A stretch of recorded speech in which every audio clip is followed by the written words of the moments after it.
Welcome to EJH British Cars. So the window stanchions came back from the powder coater, so I thought we'd try and install the windshield so I can get the glass off my workbench and stop worrying about breaking it. So let's get started. You can see I've just hung that in place. Don't run these screws in too far because sooner or later they'll get through the metal and then they'll hit the glass and you'll have to start all over again. But you can see how that's interfering there. So like I say, I'm going to cut this like that, much as I did this other side. There you go. So that little round piece goes around there.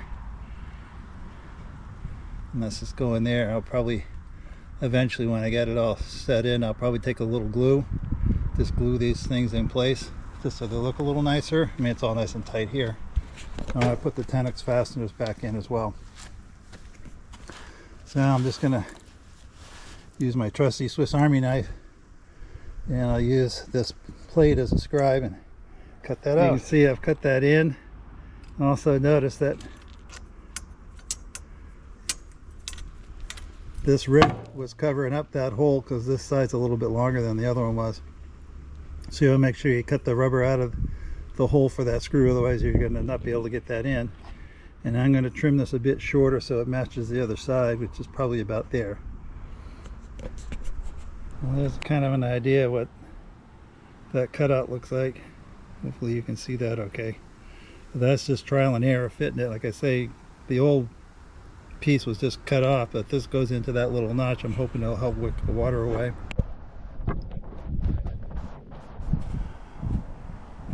Well, there's an inside view of how that kind of lays together.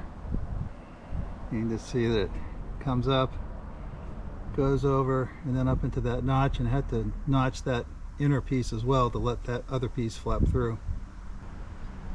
So the manual suggests you should not try to do this by yourself, but you know, let me listen.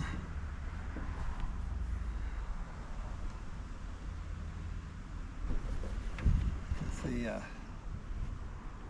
wiper spindles are right here too. Put it over them.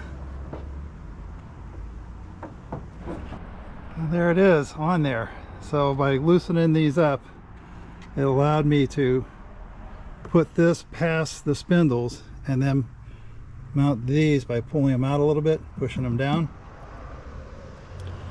And I noticed when I was putting this together, one of these fasteners was clocked differently than the rest of them, so I may go get a couple more and get them to all look the same. But there it is, it's in there. It's nice and rigid. This seems to have worked fairly well. It's kind of funny they leave the brass showing out there, but that's it. Hope you enjoyed all that. Don't forget to subscribe, like, share, and comment, and we'll see you next time.